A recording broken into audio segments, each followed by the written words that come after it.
Toko manisan sederhana di ujung jalan, di sebuah desa yang tenang. Berdirilah sebuah toko kecil di ujung jalan pasar. Toko itu milik Pak Darto, seorang pria tua yang sabar, ramah, dan setiap pagi membuka toko manisan warisan mendiang istrinya. Ia menjual permen tradisional, dodol, jenang, dan berbagai jajanan anak-anak. Tapi sayangnya, di balik senyumnya, banyak sesama pedagang yang suka meremehkannya. Aduh, Pak Darto, zaman sekarang, siapa yang masih beli permen tradisional begitu? Ujar Buningsih pedagang sebelah, sambil tertawa sinis. Pak Darto hanya tersenyum kecil. Ia tidak pernah membalas hinaan itu. Seolah ia menyimpan sesuatu yang besar. Dibuli, tapi tak pernah membalas. Hari-hari berjalan, hinaan datang silih berganti. Bahkan ada yang bilang, udah tua, kerja aja terus. Anak, nggak ada yang ngurus ya. Padahal, tak ada yang tahu. Setiap malam Pak Darto duduk sendiri di beranda rumahnya, membaca surat dari anaknya yang kini tinggal di Jakarta. Nama anaknya adalah Reza. Reza jarang pulang. Tapi dari surat-surat itu, Pak Darto tahu anaknya baik-baik saja. Bahkan, kadang ia tersenyum sendiri membaca cerita Reza soal pabrik besar, pertemuan dengan investor, hingga perusahaannya yang terus berkembang. Namun, ia memilih untuk diam. Tak ingin menyombongkan anaknya, Reza sang anak desa. Beberapa tahun silam, Reza meninggalkan desa dengan satu tekad.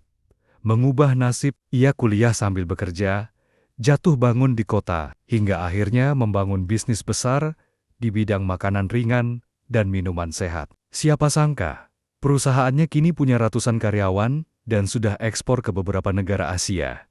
Tapi, satu hal yang belum berubah ia tak pernah lupa. Rumah sederhananya, toko kecil ayahnya, dan dodol buatan ibunya. Hinaan semakin kencang.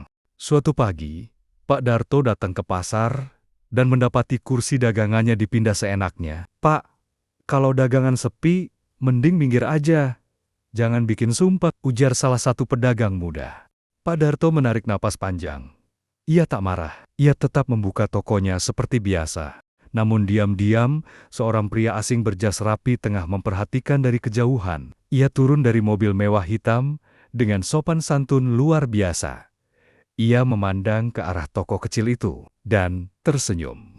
Kedatangan yang menggegerkan. Hari itu, pasar gempar. Mobil mewah berjejer di depan pasar desa. Beberapa pria bersetelan jas keluar, dan di tengga-tengga mereka, seorang pria muda dengan setelan rapi dan jam tangan mahal berjalan ke arah toko manisan. Assalamualaikum, Bapak. Semua pedagang langsung diam. Beberapa ternganga itu. Itu Reza ya? Bisik seorang pemuda. Pak Darto menengadah. Matanya berkaca-kaca. Reza, kamu pulang? Orang-orang di sekitar langsung bisik-bisik. Reza, yang katanya pengusaha itu, yang fotonya ada di majalah Ekonomi Jakarta? Konfrontasi di pasar. Beberapa pedagang yang selama ini suka menghina, mencoba basa-basi. Reza, ternyata anaknya Pak Darto ya? Hebat ya kamu sekarang? Ujar Buningsih dengan senyum dibuat-buat. Reza hanya menatap tajam. Bu, tahu nggak? Waktu kecil saya sering bantu Bapak bikin dodol. Dari toko kecil inilah saya belajar bisnis, belajar sabar, belajar melayani. Suasana langsung hening. Saya balik ke sini bukan untuk pamer, tapi untuk bangun kembali toko ini. Jadi, sentra UMKM desa, saya ingin produk desa ini tembus kota, bahkan luar negeri. Ketika semua orang terdiam, hari-hari berikutnya, pasar berubah. Toko Pak Darto kini direnovasi.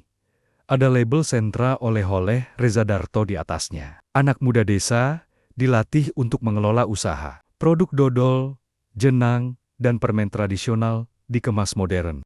Para pedagang yang dulu mencibir, kini terdiam. Beberapa bahkan minta maaf pada Pak Darto. Pak Darto hanya berkata, yang penting kita tetap berbuat baik. Hidup itu bukan tentang siapa yang duluan sukses, tapi siapa yang tetap rendah hati.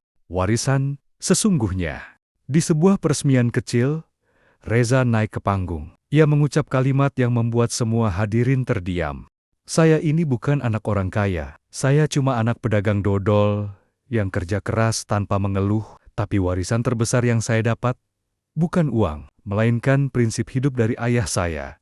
Jangan pernah malu dengan pekerjaan yang halal. Semua berdiri dan bertepuk tangan. Reza memeluk Pak Darto. Tangis haru pun pecah. Dan sejak hari itu, toko kecil itu tak pernah lagi dipandang rendah. Karena dari toko itu, lahir satu pengusaha yang membawa nama desanya ke kancah dunia.